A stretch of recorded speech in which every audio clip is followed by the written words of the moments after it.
Wow, ada 8 pejabat mundur pada era Anies. Benarkah karena tumbal ambisi politik?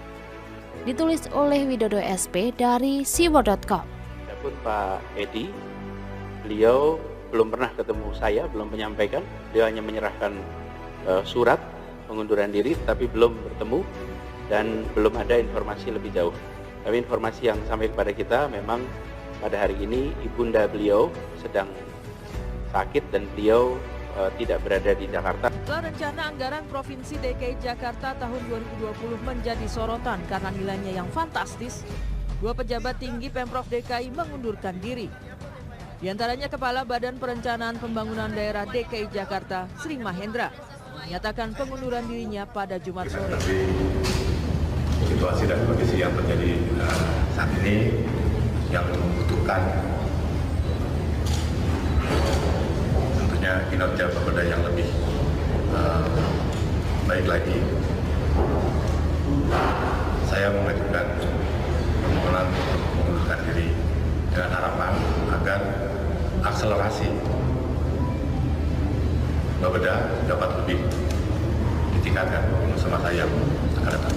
Demikian, terima kasih. Assalamualaikum warahmatullahi wabarakatuh. Sementara itu, sehari sebelumnya, Edi Junaidi lebih dulu mengundurkan diri dari jabatannya sebagai Kadis Pariwisata dan Budaya DKI Jakarta.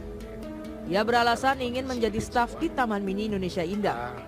Sebelum mundur, Dinas Pariwisata disorot akibat anggaran influencer sebesar 5 miliar rupiah. Gini, pejabat itu kan bisa mundur dan bisa dimundurkan. Ya kan?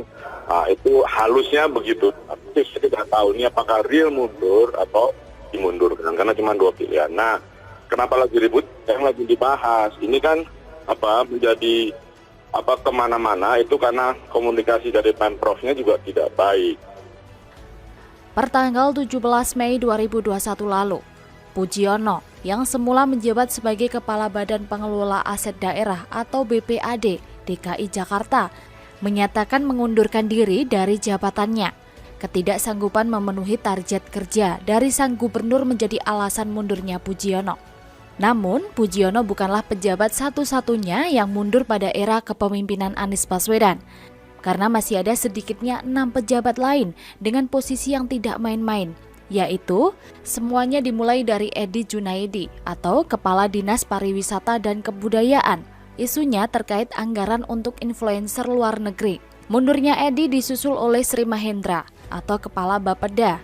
Dia mundur setelah muncul sorotan publik soal janggalnya anggaran terkait influencer, pembangunan jalur sepeda, serta pembelian lem Aibon, bolpen, dan komputer dengan anggaran fantastis. Berikutnya, pejabat penting lainnya yang menyerah pada era Anies ada Klik Indrianto selaku Kepala Dinas Perumahan Rakyat.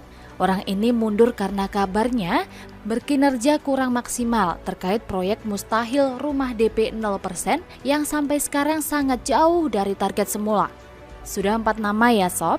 Kita lanjutkan dengan nama kelima, yaitu mundurnya Klik Lantas. Diikuti Subedjo sebagai Kepala Badan Penanggulangan Bencana Daerah atau BPBD yang mundur bersamaan dengan Klik per 24 Februari 2020. Kabarnya Subedjo ingin menjadi widyaswara, sebutan untuk PNS yang diangkat sebagai pejabat fungsional yang memiliki tugas pokok dan fungsi untuk mendidik dan mengejar PNS di lembaga pelatihan atau diklat pemerintah. Selain itu, seolah belum cukup, menyusul pula nama ke-6 pejabat elit mundurnya Muhammad Tasani selaku Kepala Badan Pendapatan Daerah atau Bapeda. Menurut berita, ex-penasihat KPK itu, kalau pengunduran dirinya tidak bisa dijelaskan dengan gamblang, tapi dia menolak kalau pengunduran dirinya dikaitkan dengan kinerja yang kurang maksimal.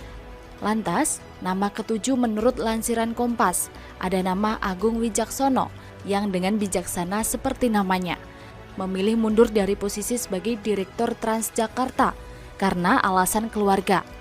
Ingat, 7 nama ini hanyalah mereka yang mundur per Mei 2021.